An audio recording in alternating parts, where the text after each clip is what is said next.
Je vais y aller pendant que les gens sont encore en train de se joindre à nous ce matin. Je vais commencer par vous souhaiter la bienvenue à cet événement qui est dans le cadre de notre programme de mentorat. C'est un événement que l'on répète, qui a eu lieu déjà l'année dernière avec la cohorte numéro 4. Là, on le fait pour la cohorte numéro 5. Et on a décidé d'ouvrir au grand public. Ça, c'est les avantages d'un Zoom, les avantages d'une pandémie, si on peut s'exprimer ainsi. Donc, bienvenue à l'atelier qui s'intitule Habileté politique, pouvoir et influence. Je me présente, mon nom est Caroline Cozzi, je suis la présidente fondatrice de la gouvernance au féminin et c'est un immense plaisir pour moi aujourd'hui de recevoir Madame Hélène Gagnon. Je vais la présenter dans un instant. Elle a une biographie extrêmement riche et impressionnante et c'est vraiment très généreux de sa part d'être ici ce matin pour partager des outils concrets qui vont pouvoir vous aider dans votre cheminement. Alors, à la gouvernance au féminin, pour ceux et celles d'entre vous qui êtes impliqués dans le programme de mentorat, nous allons bientôt être dans notre 6e année. Pour les autres qui ont un intérêt pour ce programme, je vous invite à vous rendre sur le site web de la gouvernanceuxféminin.org sous l'onglet mentorat pour vous renseigner sur le programme qui est maintenant élargi parce que nous ne sommes plus focalisés uniquement sur les femmes exécutives, mais nous avons décidé d'ajouter un programme pour les femmes professionnelles de manière à pouvoir vraiment avoir un bassin de talents féminins et permettre aux femmes de tous les niveaux de progresser. Nous avons également une formation en gouvernance très robuste que je vous invite à découvrir sur le site et évidemment un sommet mondial qui s'en vient pour souligner les 10 ans de la gouvernance au féminin. Ça va se tenir les 12 et 13 novembre prochains et vous trouverez toutes les informations sur la page de garde sur lagouvernanceauféminin.org. Alors on compte sur vous pour être là nombreux et nombreuses parce que c'est un événement qui regroupe des leaders nationaux et internationaux et ça va être deux demi-journées absolument, une soirée et une demi-journée absolument exceptionnelle d'inspiration, de conseils concrets qui vont vous aider dans votre cheminement. Alors, sans plus tarder, je vais présenter Hélène Gagnon. Elle est vice-présidente Affaires publiques et communication mondiale à CAE depuis 2015. Elle gère la réputation de CAE et renforce les relations et les communications avec les principaux intervenants internes et externes partout dans le monde, y compris les 9000 employés de CAE, les médias, les collectivités et les gouvernements. Avant sa nomination à CAE, Mme Gagnon a travaillé pendant 11 ans chez Bombardier, dont 8 ans en tant que vice-présidente Affaires publiques, communication et responsabilité sociale d'entreprise. Elle a amorcé sa carrière en 1995 au cabinet d'avocats Fasken en tant que spécialiste en droit de l'environnement. En 2000, elle s'est jointe à la multinationale du secteur des mines et métaux Noranda Falconbridge, aujourd'hui Glencore, à titre de directrice des affaires publiques de l'entreprise pour le Québec. Alors, Hélène siège au conseil d'administration d'Aéroports de Montréal depuis 2014. Elle a été nommée membre indépendante au conseil d'administration d'Hydro-Québec en 2015. Elle est membre du conseil du Canadian American Business Council en 2017. Elle a également déjà été présidente du conseil d'administration d'Aéro-Montréal et de l'Association des industries aérospatiales du Canada.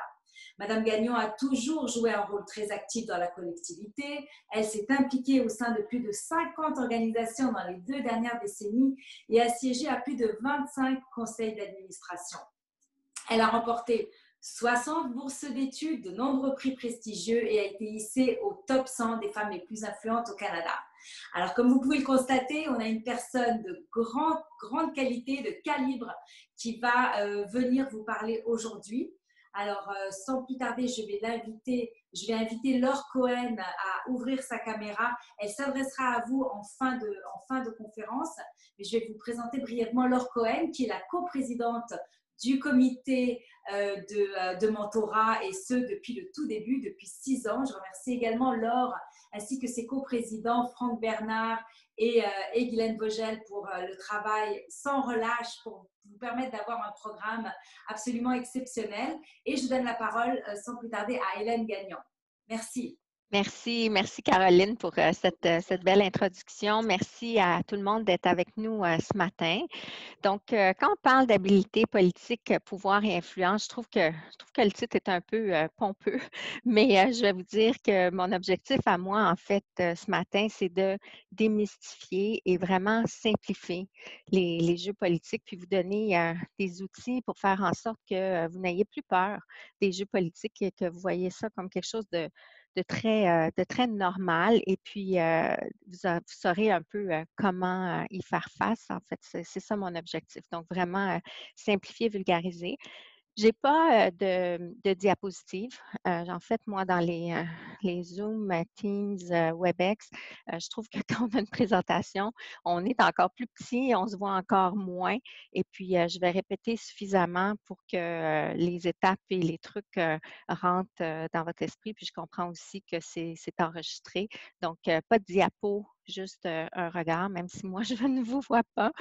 Donc, alors on commence. Qu'est-ce que c'est un jeu politique? Un jeu politique, c'est en fait un jeu de pouvoir. C'est la capacité à obtenir ce que vous souhaitez. C'est un jeu, dans le fond, qui vise à maximiser ses gains, minimiser ses pertes. Donc, les gains et les pertes, ça peut être de diverses natures. Dans le cadre de notre travail, ça peut être des choses tangibles, plus de ressources humaines, plus de personnel, plus d'argent, plus de budget, plus de ressources financières, mais ça peut être aussi de l'intangible. Ça peut être d'essayer d'augmenter sa crédibilité, d'avoir plus de reconnaissance.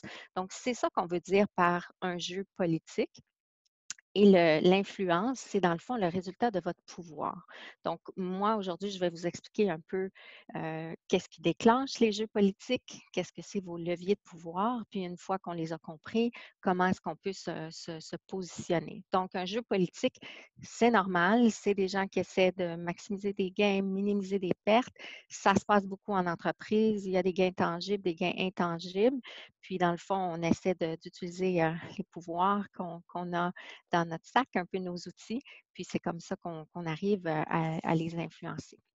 Donc, être habile politiquement, ça veut dire quoi? Être habile politiquement, ça veut dire les trois étapes dont je vais vous parler aujourd'hui. Ça veut dire d'abord être capable de décoder le contexte. Qu'est-ce qui se passe? Est-ce qu'il y a un jeu politique qui se passe? Puis pourquoi? C'est quoi les pertes et les gains qui sont en jeu?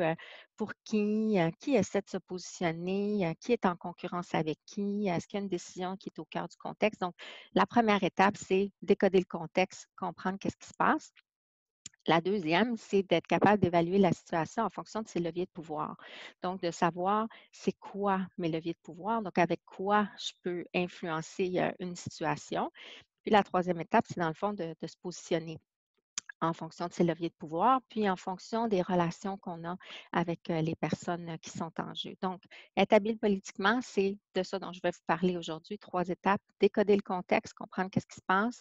Après ça, analyser quels sont mes leviers de pouvoir dans les circonstances, puis après, se positionner. Donc, c'est ça, être habile politiquement. Donc, je ne sais pas s'il y en a qui sont avocats, avocates parmi ceux et celles, parce que je présume qu'on a aussi des hommes, pas juste des femmes, mais c'était ouvert un peu à tout le monde. Peut-être plus de femmes sont là aujourd'hui, mais bref, je ne sais pas s'il y en a qui sont avocats, avocates.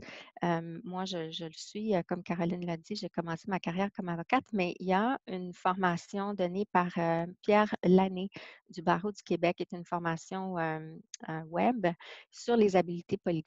Et puis, moi, j'aime beaucoup sa façon de nommer les différentes catégories. Donc, j'ai repris ces différentes catégories. Donc, s'il y en a qui veulent aller plus loin, donc c'est une autre, je dirais, phase 2 là, dans la catégorie habileté politique avec des jeux de rôle et tout ça.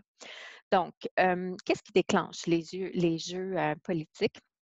Il y a dans le fond généralement trois grandes catégories qu'on va les appeler les catalyseurs, les déclencheurs d'un jeu politique. Il y a des catalyseurs qu'on va appeler personnels, donc liés aux personnes, des catalyseurs qui sont plus liés à l'organisation, donc des catalyseurs organisationnels ou structurels, puis des catalyseurs décisionnels. Donc, en gros, ce que ça veut dire, c'est des fois, c'est des individus qui déclenchent, des fois, c'est plus l'organisation, la structure, des fois, c'est plus des décisions.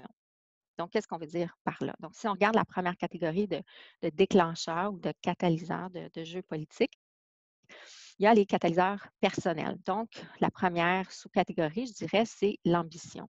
Donc, souvent, une personne va utiliser une situation pour essayer de maximiser ses gains. Donc, en fonction de son ambition, quelqu'un va vouloir se démarquer, soit parce que la personne veut une promotion, soit parce qu'elle veut obtenir un projet à haute visibilité, elle va obtenir une formation spéciale.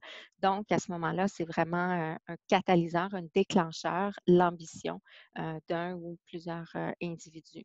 Donc, une personne va essayer d'utiliser son ambition pour son pouvoir, dans le fond, pour améliorer son sort. OK? Donc, ça, c'est comme un déclencheur d'un jeu politique. Un autre déclencheur personnel, c'est ce qu'on va appeler le désir de se mesurer, d'être en concurrence, puis un peu d'avoir raison, de gagner. Donc, il y en a qui aiment ça plus que d'autres, être comparés, puis surtout de gagner, de se démarquer, d'avoir raison. Donc, ça peut être plus un autre déclencheur personnel. Donc, par exemple, quelqu'un qui veut pousser une stratégie pour l'entreprise, quelqu'un qui veut faire avancer quelque chose de particulier. Donc, ça, c'est plus l'aspect concurrence. Le troisième élément personnel, c'est la reconnaissance, donc le désir d'être reconnu. Donc, souvent, quelqu'un va dire, ben moi, je veux que ma contribution soit reconnue par rapport aux autres. Je veux être remercié publiquement devant mes collègues, par exemple, ou je veux avoir une augmentation de salaire ou un bonus spécial. Je veux, dans le fond, être reconnu. OK? Et puis, la quatrième catégorie des déclencheurs catalyseurs personnels, c'est les convictions, les valeurs. Donc, quand quelqu'un a quelque chose de vraiment très important pour soi, donc quelqu'un va essayer d'utiliser son pouvoir pour faire avancer quelque chose qui lui tient à cœur. Donc, moi, je vais vous parler d'exemples. Caroline l'a dit, j'ai commencé ma carrière comme avocate spécialisée en droit de l'environnement. Bien, l'environnement, la responsabilité sociale d'entreprise, ça fait partie de mes valeurs, puis ça a été un filon pour moi. Puis j'ai souvent utilisé cette valeur-là, ces convictions-là autour de la responsabilité sociale comme un déclencheur de jeux politiques au sein des organisations où j'étais. Donc, j'ai pris mes convictions, puis après ça, j'ai regardé mes leviers de pouvoir, puis je me suis positionnée pour faire avancer cet élément-là. Donc, d'autres valeurs comme la diversité, l'inclusion. On est ici à la gouvernance au féminin, donc c'est une valeur très profonde. Puis, il y en a plusieurs dans les organisations qui utilisent cette valeur-là pour pousser certaines actions. Donc, à ce moment-là, on dit que c'est un catalyseur, un déclencheur personnel. OK? Donc, première catégorie de déclencheurs de jeux politiques, les catalyseurs personnels, l'ambition, le désir d'être reconnu, le désir de se démarquer, puis les convictions et les valeurs. OK? Donc, je pense que vous reconnaissez ça un peu, là, puis je suis sûre qu'à mesure que je parle, vous avez toutes sortes d'exemples qui vous viennent en tête de gens qui ont, dans le fond, déclenché des jeux politiques pour essayer de faire des gains ou de minimiser des pertes en fonction de ces éléments-là personnels. La deuxième catégorie de catalyseurs ou de déclencheurs de jeux politiques, c'est ce qu'on appelle les catalyseurs organisationnels et structurels, donc associés plus à la structure de l'entreprise. Donc, une première catégorie, on va la reconnaître tout de suite, c'est la disponibilité des ressources. Donc, ressources financières, ressources humaines. Plus les ressources sont rares, plus les jeux politiques s'intensifient parce que les gens vont essayer de gagner des ressources, gagner plus de budget et puis on obtient dans le fond on utilise son pouvoir pour essayer d'obtenir plus de ressources humaines ou financières ou pour les protéger. Donc, ça, c'est un élément clairement qui déclenche des jeux politiques. Les deux autres catégories, c'est plus une question de structure. Donc, il y en a une qu'on appelle la différenciation verticale. Donc, il y a combien de niveaux entre le bas et le haut, là, jusqu'au président ou à la présidente. Puis, plus il y a de niveaux, ben, des fois, plus c'est compliqué, puis c'est difficile d'influencer les gens vers le haut, puis les gens vers le bas. Donc, quand il y a beaucoup de niveaux, c'est là qu'on voit souvent qu'il y a plus de jeux politiques. Donc, par exemple, quand moi, je veux augmenter mon budget à la fin de l'année, ben, j'ai comme une différenciation verticale, là. J'ai un jeu politique à faire avec les gens de finance, mais qui va jusqu'à ma CFO chez CAE pour dire, voilà pourquoi je devrais avoir ça. Donc, j'ai comme une influence à faire. Il faut que je regarde un peu mes leviers de pouvoir, mais j'ai une influence à faire au niveau vertical parce que c'est là que ça se passe, le budget. C'est pas par rapport aux autres, c'est vraiment par en haut, c'est par rapport à ma propre équipe. Donc, cet aspect de différenciation verticale. Puis la dernière catégorie là, de catalyseurs structurels, c'est la différenciation horizontale. Donc, quand on est dans un cas où il faut faire en sorte qu'il y a une, tu sais, on se positionne puis on voit qu'est-ce qui se passe entre les départements, entre les différents services, là, que ce soit pour obtenir des ressources, influencer des décisions et tout ça. Donc, là, on est plus en concurrence avec d'autres. Fait que je vous donne un exemple pour aller chercher plus de ressources au sein de mon équipe. Moi, c'est toujours difficile d'aller chercher plus de budget. Je suis une fonction, donc c'est moi, je ne rapporte pas d'argent, j'en dépense un peu. J'ai trouvé un moyen à un moment donné d'aller chercher une personne de plus, pas directement dans mon équipe, mais on va l'appeler indirectement. Donc, j'ai ajouté ce qu'on appelle un headcount avec un département qui voulait avoir plus de services au niveau des communications. Puis, j'ai réussi à leur dire, ben, on va l'embaucher, on va la recruter, on va la coacher, on va la considérer comme dans notre équipe, mais cette ressource-là, tu devrais la payer toi, mettons en ingénierie ou dans un autre département. Donc, tu auras une ressource plus dédiée, mais on va s'en occuper. Donc, j'ai eu comme à négocier, si on veut, ou à positionner des choses avec d'autres départements. Donc, c'est un peu comme si pour aller chercher des ressources, il fallait que, pas je me batte, mais tu sais, que je parle avec d'autres départements pour trouver des solutions créatives. OK? Donc, au niveau de la structure, les déclencheurs de jeux politiques, c'est souvent la disponibilité des ressources humaines et financières et aussi la question des niveaux. Est-ce qu'on doit influencer ou est-ce qu'il y a des jeux de pouvoir qui se passent avec des gains et des pertes vers le haut, vers le bas ou entre les départements? OK? Fait que je pense que vous commencez à comprendre. Et la troisième catégorie, c'est ce qu'on appelle les catalyseurs décisionnels. Donc, il y a des jeux politiques qui se font à partir de choix, de décisions ou de décisions qui ne sont pas encore prises parce que les décisions peuvent entraîner des pertes ou des gains pour différentes personnes. OK? Donc, ça, je pense qu'on comprend ça aussi. Donc, encore là, il peut y avoir différentes sortes de décisions. On peut appeler ça des décisions claires, des décisions structurées, des décisions expliquées.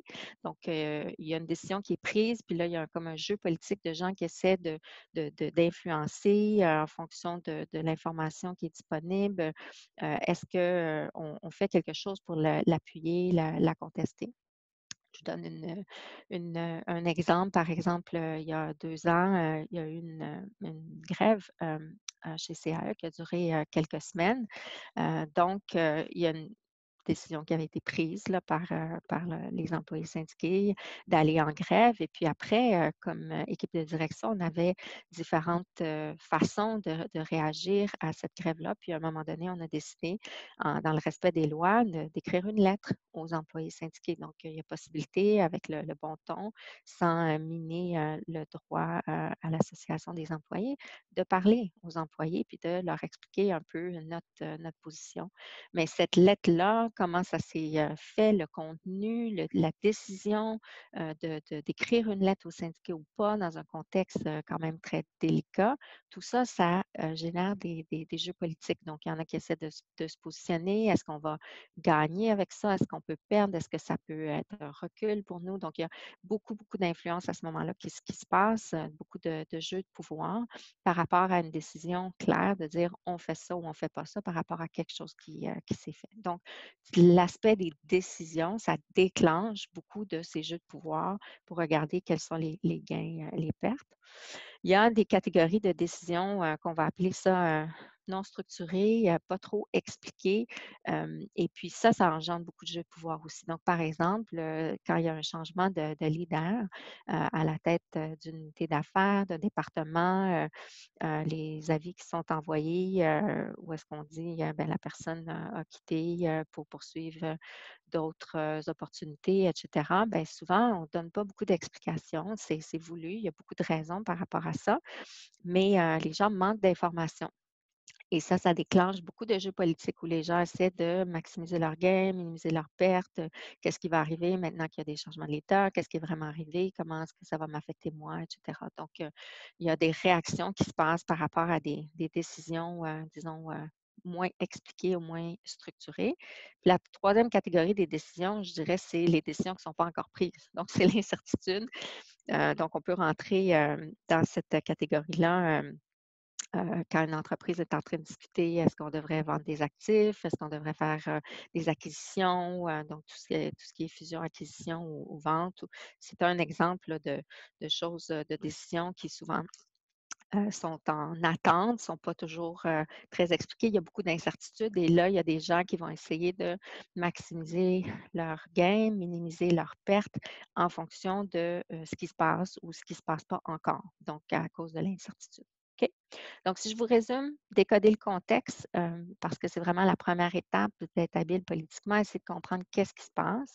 Donc, on a des déclencheurs des jeux politiques, ces jeux politiques qui sont la façon de maximiser ses gains, minimiser ses pertes là, en entreprise. On a des déclencheurs personnels liés aux personnes, l'ambition, le désir d'être reconnu, de se démarquer ou par rapport aux convictions, croyances. Il y a des déclencheurs qui sont plus liés à la structure, à l'organisation. Donc, est-ce qu'on va être capable d'aller chercher ou protéger des ressources humaines et financières? Est-ce qu'il y a beaucoup de niveaux ou est-ce qu'il va falloir influencer jusqu'en haut de l'organisation ou est-ce qu'il y a une certaine concurrence entre des départements, surtout par rapport aux ressources? Et puis, en fait, la dernière catégorie qui déclenche des jeux politiques, c'est les décisions. Les décisions claires, structurées, bien expliquées, celles qui le sont peut-être moins, puis il y a des raisons pour ça, ou celles qui ne le sont pas encore, où il y a de l'incertitude. Donc, ça, ce sont toutes des situations qui vont déclencher des jeux politiques ou des jeux de pouvoir où les gens vont essayer de se positionner. Donc, la première étape d'être habile politiquement, c'est d'essayer de reconnaître qu'est-ce qui se passe. On est dans quelle sorte de jeu politique présentement. Puis, vous pouvez vous imaginer que souvent, ben, c'est une combinaison. Ce n'est pas juste une catégorie, mais c'est, ah oui, il y a ça qui se passe, il y a tel individu qui essaie de se positionner parce qu'il est très ambitieux versus une décision qui vient d'être prise, il y a un changement de leader, c'est pas clair, qu'est-ce qui s'est passé, quel va être le positionnement. Puis, dans le fond, cette personne-là veut aller chercher plus de ressources, etc. Donc, des fois, il va y avoir plusieurs catégories, si on veut, mais vous comprenez l'idée, c'est d'essayer d'abord de comprendre qu'est-ce qui se passe, donc décoder le contexte. Ensuite, qu'est-ce qu'il faut faire une fois qu'on a regardé c'est quoi les catalyseurs, quel jeu politique a été déclenché? Bien là, il faut regarder c'est quoi nos bases de pouvoir. Si on veut influencer, je vous ai dit que l'influence, c'était le résultat de votre pouvoir, de vos leviers de pouvoir, de vos bases de pouvoir. Donc, il faut regarder en fonction de qu'est-ce qui se passe, quels sont vos leviers. Et donc là, encore, on va avoir trois catégories, mais je n'ai pas de slide, mais je répète assez que vous allez vous en rappeler. Donc, on a trois sortes de leviers de pouvoir. On a des leviers qui sont formels, c'est-à-dire qui viennent avec votre poste, avec le poste que vous détenez. Des leviers informels, donc ça, il n'y a personne qui vous octroie ça, c'est vous qui les développez, puis il y a des bases de pouvoir mixtes.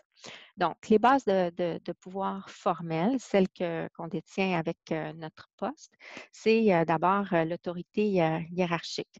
Donc, il y a une certaine influence qui vient à cause de votre hiérarchie, de votre niveau hiérarchique.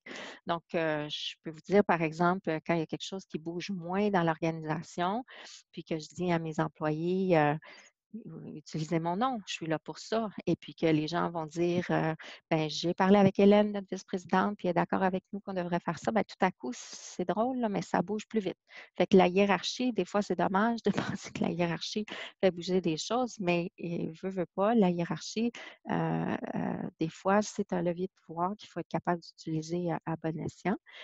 Un autre pouvoir qu'on détient avec notre poste, c'est, on va appeler ça un pouvoir de récompense. Donc, avec votre poste, vous pouvez donner des félicitations à des gens. Vous pouvez faire en sorte d'aller chercher des prix pour reconnaître certains collègues. Vous pouvez donner des bonus spéciaux. Vous pouvez octroyer des projets spéciaux à haute visibilité. Donc, vous avez un certain pouvoir de récompense on va appeler ça, ou de reconnaissance, on va appeler ça de façon large. Puis vous avez aussi un pouvoir de coercition ou de punition. Donc, de dire, si vous ne faites pas comme je vous dis de faire, ben vous allez avoir une certaine perte. Donc, dans mon cas, par exemple, des fois, je suis obligée d'utiliser le pouvoir de coercition pour dire à des gens au sein de l'entreprise, mais là, tu ne peux pas faire des entrevues médiatiques sans ma permission au préalable, sans la permission de l'équipe des affaires publiques. C'est pas parce que tu es en Asie que tu peux dire n'importe quoi aux médias quand ce n'est pas approuvé par le corpo. Donc, ça, c'est un peu un pouvoir de coercition par l'autorité hiérarchique, par mon poste, par mes responsabilités, de dire mais ça, vous ne pouvez pas faire ça. Il va falloir que vous nous impliquiez. OK? Donc, ça, c'est une base de pouvoir, si on veut, d'influence qu'on a. Donc, les bases de pouvoir formel, celles que vous avez avec votre poste, c'est un peu votre autorité hiérarchique, puis votre pouvoir de récompense, de reconnaissance ou votre pouvoir de coercition ou de punition. Je n'aime pas ça dire punition, mais je pense que vous comprenez. Là. Tu sais, dans le fond, c'est de dire grâce à votre poste, il y a des choses que vous êtes capable de dire, bien ça, je vais te donner une carotte si tu fais ça, ou je vais te mettre un petit coup de bâton si tu fais ça, ou c'est juste par mon autorité, je suis capable de faire avancer des choses, d'influencer des choses. Votre deuxième base de pouvoir, c'est ce on appelle les pouvoirs informels. Puis ça, personne ne vous les octroie, c'est vous qui les développez. Puis, je vous dirais que ça, c'est extrêmement important parce que c'est là que vous allez être plus ou moins habile politiquement si vous êtes capable de jouer avec ces pouvoirs qu'on va appeler informels. Donc, la première chose dans les pouvoirs informels que vous avez développés, c'est vos compétences. Donc, vos diplômes, les certifications que vous allez chercher, des compétences particulières dans les langues, en informatique, peu importe, là, vos compétences qu'on va appeler techniques qui sont liées à votre travail. Donc, c'est vous qui l'avez développé. Puis avec le temps, vous avez développé certaines compétences. Donc, si vous êtes un ingénieur, puis vous êtes vraiment avec des compétences techniques, bien moi, c'est des compétences que moi, je n'ai pas. Moi, je ne suis pas une scientifique. Hein. Je suis avocate de formation, je travaille en affaires publiques, en communication, j'ai un titre d'agréé en relations publiques. Tu sais, j'ai des compétences. C'est moi qui les ai développées, puis j'ai des compétences que d'autres n'ont pas dans l'organisation. Donc, tout ça, il faut être capable de dire, OK, moi, j'ai des compétences que d'autres n'ont pas, comment je peux les utiliser dans les circonstances. Vous avez votre expérience, votre expertise. Donc, c'est sûr que quand vous avez 1 an d'expérience versus 10 ans d'expérience versus 20 ans, 25 ans, 30 ans, bien ça vous donne un levier de pouvoir. Vous avez plus de crédibilité quand vous dites, bien, ça fait 20 ans que je fais ça. J'en ai vu d'autres. Voici qu'est-ce que je pense qu'il faudrait qu'on fasse dans cette circonstance-là. Vous avez plus de pouvoir, plus d'influence grâce à votre expérience, c'est sûr. Il ne faut pas négliger l'information. C'est sûr que d'avoir l'information, d'avoir la bonne information, c'est une forme de levier de pouvoir. Quand vous avez de l'information que d'autres n'ont pas, c'est sûr que ça aide à influencer des situations. Puis, le dernier pouvoir informel qui, à mon avis, est le plus important, puis le plus difficile à cerner ou à développer, c'est ce qu'on va appeler votre pouvoir de référence, votre charisme, votre personnalité, votre façon d'être, votre intelligence émotionnelle, votre façon d'interagir avec les gens. Puis pour ça, moi, je réfère souvent au livre de Dale Carnegie. Là, je suis sûre qu'il y en a plusieurs qui l'ont lu, qui nous écoutent aujourd'hui, mais si vous ne l'avez pas lu, je comprends que c'est un livre de 1936, là, How to Win Friends and Influence People, mais c'est constamment réédité. Puis M. Carnegie a une façon de présenter ces différents principes qui est vraiment intéressante. Puis, dans le fond, c'est juste du gros bon sens. OK? Mais je vais vous donner quand même certains de ces principes parce que quand on parle de votre personnalité, de votre façon d'être, de votre attitude, de votre façon de traiter les gens, que ça devient une base de pouvoir pour vous, puis une façon d'influencer des gens au sein de votre organisation, bien, il faut être conscient que si vous développez ces comportements-là, bien, vous allez avoir des leviers de pouvoir qui sont plus intéressants. Donc, je vous donne certains principes de Dale Carnegie. Je les ai traduits, mais ça va vous donner une idée. Là. Puis quand vous allez lire son bouquin, si vous ne l'avez pas lu, vous allez comprendre comment il met ça en perspective. Donc, une des choses qu'il dit, c'est qu'il faut apprendre dans la vie à ne pas critiquer les gens directement. Il faut apprendre à donner du feedback sans être critique. OK? Donc, ça, c'est une façon, puis c'est comme un art de donner du feedback sans être critique. Il faut donner beaucoup de reconnaissance authentique aux gens. Donc, vous donnez de la reconnaissance, oui, mais il faut que ça soit senti, sinon les gens savent que c'est pas réel. Il faut stimuler chez les autres la volonté d'agir. Donc, trouver quelque chose qui va catalyser, qui va faire en sorte que les gens ont le goût de faire des actions. Il faut s'intéresser aux autres, poser des questions, sourire, dégager une énergie positive, écouter, tellement important. On a 2 oreilles, une bouche, on est supposé écouter 2 fois plus qu'on parle. Donc, écouter, encourager les gens à parler d'eux-mêmes. Puis, il faut se mettre dans les souliers des autres, hein. Donc, être capable de parler en fonction de l'intérêt des autres, mais avoir de l'empathie. Puis ça, c'est pas toujours inné là, chez les leaders, mais avoir cette empathie, ça aide à développer votre pouvoir de référence, votre charisme, si on veut, parce que vous êtes vu comme quelqu'un qui se préoccupe des autres. Avoir du respect pour les autres, c'est la base. Être capable d'admettre ses torts, faire en sorte que les gens, des fois, pensent que l'idée vient d'eux autres. Donc, pas toujours prendre le crédit, mais de donner le crédit et de faire en sorte que c'est comme si ça venait d'eux. On dirait qu'ils vont être plus motivés à agir par la suite.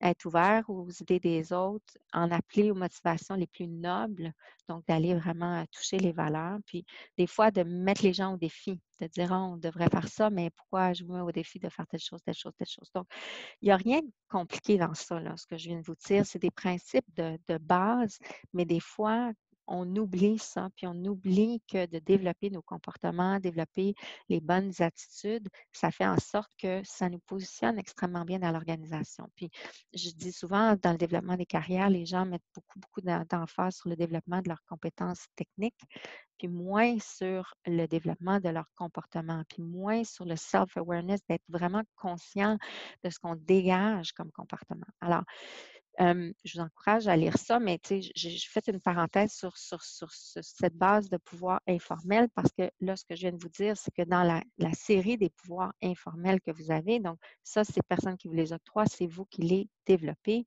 Vous avez vos compétences techniques, vous avez votre expérience, votre expertise, vous avez de l'information, mais vous avez votre pouvoir de référence, votre personnalité, votre charisme, comment vous êtes perçu, l'attitude que vous avez envers les gens. Puis ça, souvent, c'est l'élément qui fait que les gens vont avoir plus d'influence sur les autres parce que les gens vont être plus prêts à les écouter. Donc ça, c'est une des bases de pouvoir, un des leviers de pouvoir qu'il faut vraiment apprendre à développer avec le temps. Puis, ben, c'est pas inné, là. C'est pas quelque chose qu'on développe on-off, là. C'est quelque chose qui se fait au fil des ans, mais il faut être conscient que ça, c'est un des leviers de pouvoir. Et puis, la dernière catégorie des bases de pouvoir, des leviers de pouvoir, c'est ce qu'on va appeler les pouvoirs mixtes. Donc, il y a le pouvoir d'affiliation et le pouvoir de groupe. Donc, l'affiliation, c'est le réseau. OK? Donc, votre réseau, dans ce cas-ci, interne, là, parce qu'on parle de jeux politiques à l'interne d'une organisation ou d'une association ou d'un groupe et tout ça. Donc, c'est votre réseau. OK? C'est quoi les relations que vous avez développées avec les gens? Est-ce que vous avez des alliés dans un contexte donné? Donc, quand vous faites face à un jeu politique, il faut regarder, OK, je suis en présence de qui? Puis, y a-t-il des gens là-dedans qui sont dans mon réseau? Est-ce qu'il y a des gens là-dedans qui sont mes alliés? OK? Puis, le pouvoir de groupe, c'est le fait de se mettre en groupe, hein, de faire une coalition ou de se mettre à 2 ou 3 pour faire avancer une décision, aller chercher plus de ressources, pousser l'ambition de quelqu'un, peu importe, là. Donc, c'est le pouvoir qu'on a quand on se regroupe, quand on se met ensemble. OK? Donc, la dernière catégorie de levier de pouvoir, c'est ce pouvoir mixte qui est soit l'affiliation, le fait de miser sur vos relations, sur votre réseau, ou le pouvoir d'agir en groupe, d'agir en coalition. Puis, bon, aujourd'hui, ce n'est pas une conférence sur le réseautage. Souvent, je fais des conférences sur le réseautage. Je sais que ceux qui sont dans la cohorte, après cette session-ci, vont avoir une séance de réseautage. Je peux vous dire que moi, le réseau, je trouve ça extrêmement important. Puis quand je fais des conférences sur le réseautage, j'explique les différents types de réseaux, l'importance de développer votre réseau, donc que ce soit un réseau à l'interne, un réseau plus pour votre développement, un réseau stratégique plus externe, les différentes façons de développer votre réseau, mais c'est essentiellement le réseautage, c'est l'art de s'intéresser aux autres, de poser des questions, de bâtir des relations durables. C'est pas sorcier, là. Puis les principes dont je vous ai parlé tout à l'heure de Dale Carnegie sont utiles, mais il faut penser au sein de l'organisation, est-ce que vous êtes toujours en train de travailler juste sur vos propres dossiers, essayer de faire avancer vos propres affaires avec votre seule équipe, ou si vous avez développé des relations avec d'autres départements, vos collègues de même niveau, les gens qui sont supérieurs, les gens qui sont inférieurs, les femmes, donc qui sont vos alliés, qui devraient faire partie de votre réseau, puis comment vous allez bâtir ces relations-là. Donc, ça vous prend des relations informelles, il faut aller prendre un café ou faire un café virtuel, il faut bâtir une relation, apprendre à connaître les gens, leur vie, pas juste leur vie professionnelle. Une autre façon de développer son réseau, c'est de s'impliquer au sein de l'organisation dans des causes. Cet automne, c'est la campagne Centraide. Il y a beaucoup de campagnes Centraide en entreprise. Mais est-ce que vous êtes impliqué dans le comité Centraide? Vous allez travailler avec des gens de différents départements. Vous le faites pour la cause, mais ça développe votre réseau aussi, veut pas. Puis quand on développe notre réseau, on ne le développe pas nécessairement en sachant qu'est-ce que cette relation-là avec cette personne-là va vous apporter dans le court terme, mais c'est vraiment de miser sur le long terme. Moi, j'ai développé mon réseau à travers beaucoup d'organismes, de conseils d'administration, et puis j'ai fait ça depuis mon jeune âge, mais aujourd'hui, mon réseau, il est quand même pas mal bâti, mais je n'ai pas commencé ça du jour au lendemain. Donc, bref, dans la troisième catégorie, puis là, je ne veux pas m'éterniser sur le réseau parce qu'aujourd'hui, ce n'est pas une conférence sur le réseau, mais il faut développer votre réseau interne, votre réseau externe, puis ça fait partie de vos bases de pouvoir. Donc, très important à ne pas négliger. Si vous n'avez pas de réseau, vous n'avez pas d'alliés. Donc, vous allez vous retomber sur vos autres bases de pouvoir qui sont vos pouvoirs formels qui viennent avec votre poste, votre hiérarchie, votre pouvoir de récompense, de punition, ou les leviers de pouvoir informels que vous avez développés. Donc, vos comportements, votre pouvoir de référence, votre charisme, l'information que vous avez, vos compétences, votre expérience et tout ça. Et puis, ben, la dernière catégorie de base de pouvoir, c'est votre réseau, le pouvoir d'affiliation, le pouvoir de groupe. Qu'est-ce que vous allez faire ensemble en coalition? Alors, vous commencez à comprendre, on regarde le contexte, on regarde les pouvoirs qu'on a, puis ben, la dernière étape d'être habile politiquement, c'est qu'est-ce qu'on fait? Comment est-ce qu'on se positionne? Quelles tactiques on utilise? Fait qu'en fonction de la situation, vous allez regarder qu'est-ce qui a déclenché, est-ce que c'est des catalyseurs personnels, structurels, décisionnels, puis quel pouvoir j'ai ici. Puis encore là, ce n'est pas juste un levier de pouvoir, c'est généralement une combinaison que vous allez utiliser pour faire avancer des choses. Fait que vous allez devoir regarder, est-ce que face à la situation, j'ai peu ou beaucoup de leviers de pouvoir? Est-ce que j'ai des alliés? C'est qui mes alliés? Est-ce que je peux travailler avec des gens pour aider à maximiser les gains, les pertes, les miennes dans ce cas-ci ou celles de quelqu'un d'autre pour qu'éventuellement cette personne-là m'aide dans d'autres choses? Puis, très important, c'est de regarder, OK, mais en fonction de ce qui se passe, est-ce que mes relations avec les gens qui ont déclenché le jeu de pouvoir ou les gens qui sont face à moi à cause d'un jeu de pouvoir, jeu politique que j'ai déclenché, est-ce que mes relations sont bonnes ou mauvaises? C'est la base, OK? Donc, avant de se positionner, il faut regarder, est-ce que j'ai des alliés? Est-ce que j'ai des ennemis? Comment est-ce que je me positionne?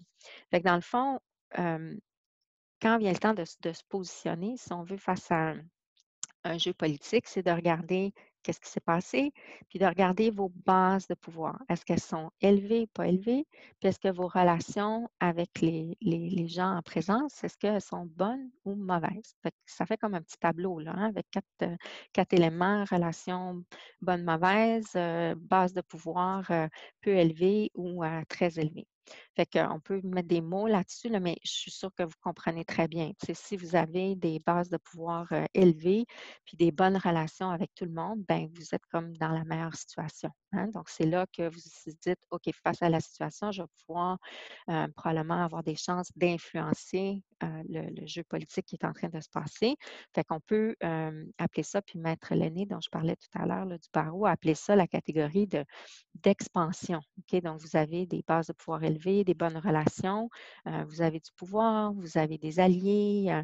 Donc, consultez les gens, aidez-les, tu sais, tenez vos alliés informés, faites participer les autres. Tu sais, vous êtes en bonne position pour influencer. Vous pouvez partager votre pouvoir. Donc, vous êtes vraiment en mode expansion. Si ça va bien, je pense que je vais avoir de l'influence dans la situation. Ce n'est pas toujours le cas. Donc, des fois, on va se dire, j'ai des bonnes relations, mais mes bases de pouvoir, là, quand je regarde les 3 catégories de levier de pouvoir, ne sont pas vraiment élevées. OK? Fait qu'on va se dire, OK, là, on est peut-être plus en mode de consolidation. Donc, il faut que je consolide un peu les peu de leviers de pouvoir que j'ai, puis il faut que j'essaie de voir comment je pourrais en développer un peu plus face à la situation. Donc, on mise sur le fait d'entretenir les bonnes relations. On a des bonnes relations, mais il faut être comme encore plus préparé par rapport au projet, au dossier, à ce qu'on essaie d'influencer, essayer de prouver le bien fondé d'une situation pour maximiser vos gains ou minimiser vos pertes. Essayez d'utiliser votre pouvoir de référence, votre charisme, votre personnalité, soyez visible, consultez les gens que vous pensez qui ont plus de pouvoir que vous, comment ils pourraient vous aider. Essayez d'obtenir l'appui de collègues, de votre réseau, des alliés. Est-ce qu'il y a une coalition que vous pouvez faire? Donc, il faut que vous misiez plus sur l'aspect relation parce que vous avez des bonnes relations, mais vous avez peu de pouvoir. OK? Donc, vous êtes plus en mode, je vais consolider mes relations, puis c'est comme ça que je vais essayer d'influencer. La pire situation, c'est quand vous avez des mauvaises relations avec les gens qui sont en présence, puis que vous n'avez pas beaucoup de pouvoir. Donc, pas beaucoup de levier de pouvoir, puis des mauvaises relations, ben là, vous êtes vraiment en mode protection, si on veut. Là, vous avez probablement des opposants, puis vous n'avez pas beaucoup de levier. Donc, il faut un peu montrer comment vos objectifs ou ce que vous essayez d'atteindre pourrait aider vos opposants. Donc, il faut essayer peut-être de faire en sorte qu'eux voient comment, même si vous gagnez ou si vous êtes capable d'influencer une situation, qu'eux autres vont rien perdre dans ça ou comment on pourrait avoir un gain pour eux autres. Donc, essayez de lier ce que vous essayez de faire aux valeurs de vos opposants. Donc, c'est plus difficile si vos relations ne sont pas bonnes. Fait que là, vous ne pouvez pas tout régler le fait de tourner vos relations moins bonnes en bonnes relations du jour au lendemain quand vous faites face à un jeu politique, mais il faut peut-être le travailler à plus long terme. Mais si vous n'avez pas des bonnes relations puis pas beaucoup de pouvoir, il faut que vous protégiez un petit peu le minimum que vous avez. Ça va être la pire situation. Puis la dernière catégorie, c'est quand vous avez des mauvaises relations, mais vous avez quand même des bases de pouvoir élevées. Donc, vos leviers de pouvoir, vous êtes en bonne position, mais ça ne va pas trop bien du côté des relations. Donc, on peut appeler ça, selon Maître Lenné, un peu la catégorie de la confrontation. Donc, vous pouvez confronter un peu vos opposants en essayant de miser sur vos leviers de pouvoir. Vous pouvez vous affirmer, demander aux gens d'arrêter de vous mettre des bâtons dans les roues, poser un peu vos conditions face à vos opposants, essayer de convaincre les récalcitrants, mais en privé. C'est sûr qu'il n'y a personne qui aime ça, se faire confronter devant tout le monde puis de perdre la face. Donc, vous pouvez essayer de reconnaître la contribution des gens avec qui vous n'avez pas des bonnes relations pour les mettre un peu plus en valeur. C'est d'inspirer confiance à vos opposants, puis d'essayer d'adopter les comportements les plus positifs, dans le fond, pour faire en sorte que les personnes qui vous aiment moins, peut-être arrêtent de s'opposer à votre projet. OK? Fait que je vais finir, dans le fond, par vous donner un peu des exemples, puis après, je pourrai répondre à vos questions, mais je vais vous donner un exemple qui remonte à une dizaine d'années, quand j'étais chez Bombardier à l'époque. Je me suis retrouvée dans une conférence avec des pairs de l'industrie de l'aviation juste avant la conférence des Nations unies sur les changements climatiques de Copenhague en 2009, donc quelques mois auparavant. Et les gens de l'industrie des avions commerciaux ont dit ben, il faudrait vraiment éviter que les chefs d'État viennent à la conférence des Nations unies sur les changements climatiques en jet privé. Les jets privés, c'est épouvantable pour les changements climatiques, beaucoup de gaz à effet de serre. Nous, l'aviation commerciale, on fait notre part, mais l'aviation d'affaires, c'est l'enfer, etc. Puis ben moi, j'étais chez Bombardier, là, mais on faisait les deux, hein. On faisait les avions commerciaux puis les avions d'affaires. Donc, ils ont élagué leur business d'aviation commerciale depuis. Mais à l'époque, on faisait les deux. Puis moi, je me suis retrouvée là au milieu d'un groupe qui essayait, dans le fond, de taper sur une partie de l'industrie en essayant de se remonter, tu sais, en disant, nous, les avions commerciaux, on fait mieux, mais les avions d'affaires, c'est vraiment pas bon. Puis moi, je me suis dit, avec ma conviction que la responsabilité sociale, l'environnement, c'est important, mais c'est important pour tout le monde. Puis c'est pas en se tapant dessus au sein d'une même industrie qu'on va faire avancer la cause. Donc moi, j'avais une conviction profonde que ça n'avait pas d'allure comme comportement, mais j'étais dans un groupe où c'était très politique, là. C'est ça qu'on va faire, puis c'est comme ça qu'on va se remonter, c'est comme ça qu'on va montrer au monde qu'on est positif envers l'environnement. On va taper sur les avions d'affaires. Fait que j'avais beaucoup de chiffres, moi, j'avais beaucoup d'informations. J'ai beaucoup utilisé mon pouvoir de référence, c'est-à-dire toute ma capacité, mon expérience, mes compétences, mais mon charisme aussi, pour revenir d'abord à l'interne chez Bombardier pour dire, là, c'est urgent, c'est nous le leader des avions d'affaires. Il faut qu'on prenne un leadership là-dedans. Il faut qu'on montre que nous aussi, on est capable de prendre un engagement pour réduire les gaz à effet de serre. On va faire une étude, on va montrer comment on va faire ça pour avoir un engagement similaire à l'aviation commerciale. Puis on va aller convaincre les autres fabricants d'avions d'affaires comme Embraer, Gulfstream et d'autres. Il fallait faire ça en quelques mois. Donc, il a fallu que je trouve des alliés pour faire ça rapidement. Donc, des alliés à l'interne chez Bombardier, mais aussi au sein de l'industrie. Puis, j'ai vraiment créé une coalition interne et externe. Puis, j'ai tout fait arriver ça, ce qui fait que quand je suis revenue au sein du groupe mondial, puis j'ai dit, là, on va arrêter de se taper dessus. Puis, voyez, l'aviation d'affaires, on est prêt à prendre le même engagement. Bien, on a été capable de montrer un front uni au monde entier. Puis, donc, quelques semaines, je pense une semaine avant la conférence de Copenhague, l'industrie de l'aviation, de façon unie, a pris un engagement de réduire ses gaz à effet de serre de 50 d'ici l'an 2050. Donc, ça a été la première industrie à prendre un engagement ferme, clair, mondial. Et puis, pour moi, j'étais très fière de ça, mais je dirais que les jeux politiques de j'essaie de maximiser mes gains, mes pertes et tout ça, c'était très fort, puis c'était au niveau international. Donc, vous voyez, il y a eu comme des déclencheurs, j'ai utilisé mes leviers, j'ai travaillé vite, mais j'avais un réseau, j'avais des alliés à l'interne, j'avais créé une coalition et tout ça. Et on a été capable, dans le fond, ensemble, de faire en sorte que la situation soit changée et puis que le gain soit pour tout le monde et non pas qu'une partie de l'industrie a un gain puis une partie de l'industrie a une perte. Donc ça, pour moi, ça, c'est comme un exemple, si on veut, pour vous montrer comment ça se passe, c'est des jeux politiques. Je peux vous donner des exemples plus faciles là, parce que je veux laisser un peu de temps aux questions, mais c'est juste chez CAE, quand je suis arrivée il y a 5 ans, une des choses que j'ai trouvé qui avait besoin d'amélioration, c'était notre intranet. Donc, avec une technologie un peu archaïque qui avait été développée de façon maison. Mais moi, j'ai pas beaucoup de budget parce que je suis une fonction. Fait que je vous l'ai dit, je dépense de l'argent, mais j'en crée pas. Moi, je suis pas une unité d'affaires. Et donc, pour refaire l'intranet, ça coûte cher.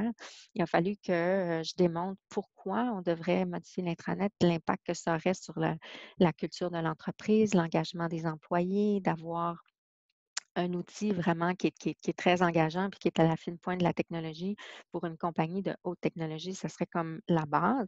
Fait que beaucoup utilisé des données, de l'information, tout ça. Puis le déclencheur, c'était un peu comme la structure, les décisions, le fait qu'il n'y avait pas d'argent, mais aussi mes convictions qu'il fallait faire quelque chose pour améliorer la culture. Puis j'ai développé des alliés, donc je suis allée voir les ressources humaines. J'ai dit, ben, il me semble qu'on aurait un objectif commun là-dedans et tout ça. Puis après, on a été influencer les technologies de l'information, la chef de la direction financière pour avoir un budget qui n'était pas dans mon budget, mais qui était un budget de l'organisation. Et d'ici quelques mois, on est en train de travailler là-dessus. On va avoir un nouvel intranet. Mais donc, vous voyez, ça, c'est des exemples simples, mais c'est qu'est-ce que je fais pour faire avancer un projet, tout ça. Donc, qu'est-ce qui déclenche ça? Quels sont mes leviers de pouvoir? Qu'est-ce que j'utilise? Qui je vais aller influencer pour, dans le fond, arriver à mes fins? Donc, c'est toujours comme ça. OK? Fait que quand on regarde des situations de jeux politiques, je veux qu'après cette conférence-là, vous arrêtiez d'avoir peur des jeux politiques. Vous disiez, c'est normal. Il y a toujours des gens qui vont vouloir avoir des gains, minimiser des pertes. Puis, il faut juste être conscient de qu'est-ce qui se passe. Qu'est-ce qui a déclenché ça? C'est personnel, structurel, décisionnel. C'est quoi un peu les leviers de pouvoir qu'on a, les pouvoirs qu'on a avec notre poste, les pouvoirs qu'on développe, puis les pouvoirs liés plus à notre réseau, puis aux coalitions qu'on peut mettre en place. Puis après ça, quand on se positionne, on regarde nos leviers de pouvoir, sont bons ou mauvais, et puis nos relations avec les gens sont bonnes ou mauvaises. Puis en fonction de ça, on utilise différentes stratégies pour influencer. Donc, en gros, c'est ça dont je voulais vous parler. Je pense que j'espère que ça a un peu simplifié ça pour rendre ça un peu plus concret. Et puis, ben, il reste quelques minutes, alors je vais répondre à vos questions. Merci infiniment. C'est vraiment un cadre de référence incontournable quand on le connaît. Il s'agit de le mettre en pratique. Et du coup, on a quelques questions. On va essayer de les poser. La première que moi j'ai, c'est est-ce que partant de Covid, ce modèle s'adapte? Parce que c'est quand même très différent. On ne voit plus les gens en personne depuis quelques mois et ça peut Mm. s'éterniser. Mm. Est-ce qu'il y a des choses qui sont Bien, on voit plus les gens, mais veut pas, quand on parle de relations, parce que ultimement, c'est ça, des jeux politiques, c'est un jeu de pouvoir. Tout est dans les relations. Donc, s'il faut le faire par courriel, s'il faut le faire par Zoom, par Teams, par Webex, il faut parler aux gens, il faut quand même développer les alliés. Donc, soit vous le faites par téléphone, par visuel ou par courriel, mais ça ne s'invente pas. Donc, les situations existent quand même, les gens se positionnent quand même, tout le monde essaie de faire avancer ses projets, ses décisions et tout ça, COVID ou pas.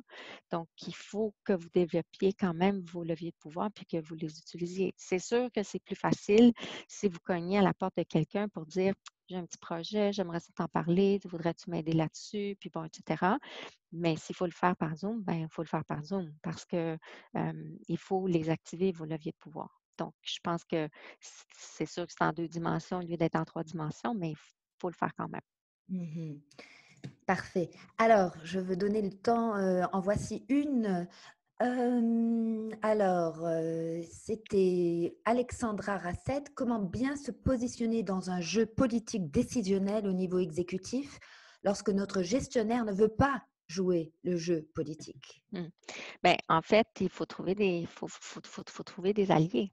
Tu sais, ben, de toute façon, la base des jeux politiques, c'est les relations. OK? Donc, si vous êtes dans une circonstance où vous avez donc des mauvaises relations ou quelqu'un qui est un opposant, donc c'est le cas que vous mentionnez actuellement, fait qu'il faut parler aux opposants, il ne faut pas juste les ignorer. Donc, c'est sûr qu'il y a une conversation à y avoir, mais des fois, il faut penser, OK, bien, si une personne en haut de moi veut pas aider, mais je pense que c'est quand même la bonne chose à faire, bien, je pourrais consulter d'autres personnes qui ont une influence sur ce patron, qui sont d'autres alliés qui pourraient lui parler. Peut-être que moi, j'ai fait quelque chose qui fait que j'ai perdu de la crédibilité récemment, puis que le patron ne veut pas utiliser ses points politiques sur mon dossier, mais peut-être que si ça venait de quelqu'un d'autre qui a une influence sur cette personne-là, peut-être que ça passerait mieux. Des fois, la même chose venant de quelqu'un d'autre, ça fait une différence. Puis je vous l'ai dit, puis c'est vraiment désolant, mais des fois, tu sais, quand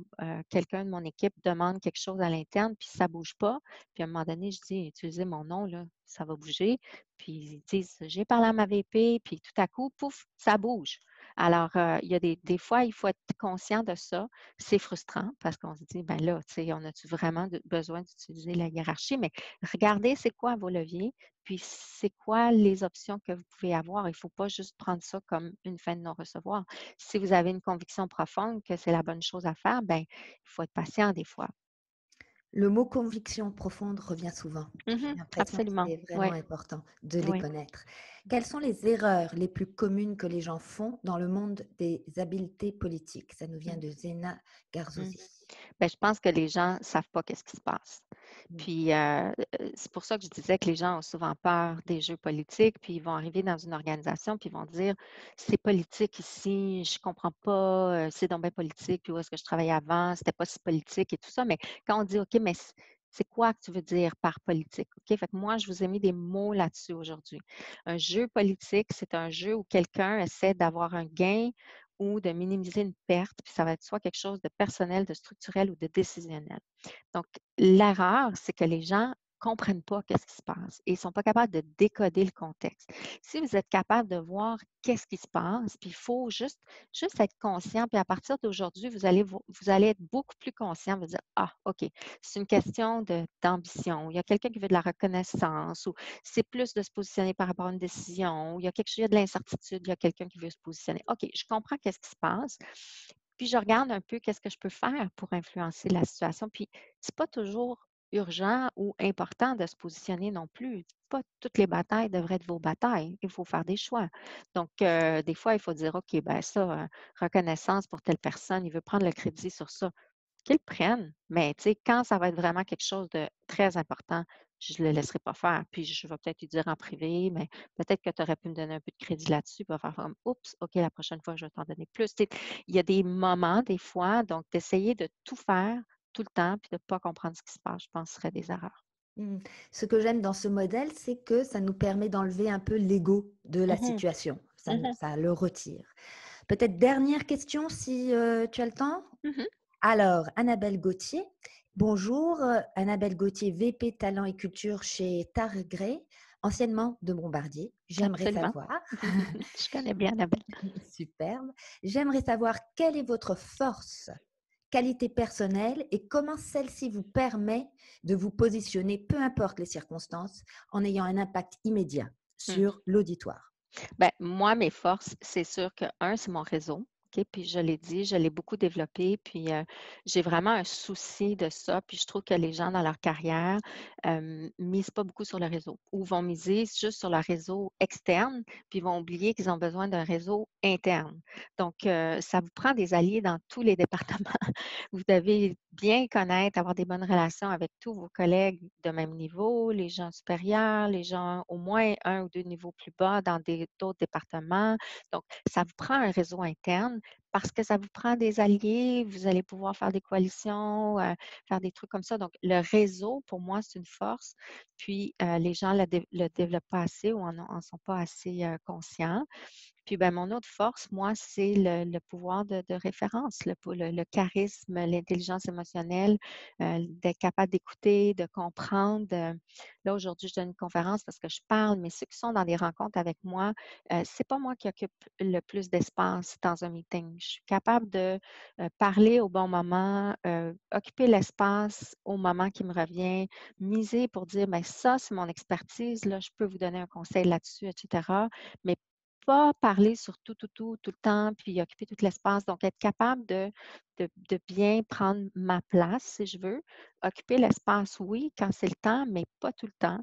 Donc, cet aspect au niveau des comportements, je pense que c'est très important. Puis ça, c'est une force. Puis si vous êtes capable de développer ça, puis il y a plus qu'un comportement au niveau de l'attitude à développer, mais plus vous allez avoir de beaux comportements dans vos leviers de pouvoir, plus vous allez être capable d'influencer des situations, c'est clair. Bien. Et là, je vais en jeter des questions en vrac et peut-être vous pourrez répondre à l'une ou l'autre. Que faire quand on est nouveau dans une organisation, qu'on ne connaît pas bien les principales parties prenantes d'un jeu politique? Une autre, c'était la super conférence. Que penses-tu de la stratégie de contournement dans un cas désespéré? Et puis, une autre question, certains conseils spécifiques pour les femmes qui seraient minoritaires dans leur milieu d'affaires? Mmh. Ben, moi, j'ai toujours été minoritaire. J'ai toujours été dans des mondes d'hommes. Donc, ça soit dans le minier, ben, à l'époque, dans les bureaux d'avocats, dans le minier, dans le transport ferroviaire, dans le transport aérien, puis maintenant, chez CAE, toujours minoritaire comme femme. Donc, pour moi, il faut essayer de voir ça comme un atout, tu sais, parce que vous avez des atouts que d'autres n'ont pas. Donc, moi, je ne vois pas ça comme quelque chose de négatif. Mais alors, moi, je pense qu'il faut voir ça. Vous êtes un atout, vous avez de la diversité, vous avez des façons de penser qui sont différentes des autres. Il faut miser là-dessus, amener d'autres points de vue. Donc, moi, je ne vois pas ça comme quelque chose de négatif. Quand on est nouveau dans une organisation, je pense que c'est très important de prendre le temps de rencontrer des gens. Donc, tu sais, généralement, on se fait un plan de 90 jours, puis on essaie de dire, OK, qui sont toutes mes parties prenantes et tout ça. Donc, il faut prendre le temps. Donc, ça ne s'invente pas, là. Il faut prendre du temps avec vos équipes, les équipes dans d'autres départements. Ça n'a pas besoin d'être long, mais tu sais, juste de prendre des fois des petits 15 minutes et tout ça pour bâtir des relations, apprendre à vous faire connaître ce que les gens font, c'est quoi leur responsabilité et tout ça. Donc, le plus difficile, c'est de connaître les gens, mais si vous ne le faites pas au début, on dirait à un moment donné, au bout de 3-4 ans, vous dites, là, il est-tu trop tard, là? Si je commence à essayer de bâtir des relations, il n'est jamais trop tard, mais si vous le faites au début, c'est sûr que c'est mieux. Donc, faut prendre le temps de connaître les gens.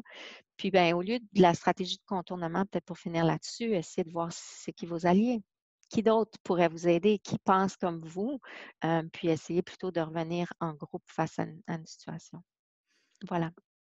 Merci tellement de nous avoir montré les côtés positifs de la politique, parce que quelquefois on l'associe à une connotation négative et là ça devient très énergisant de parler de politique et d'influence.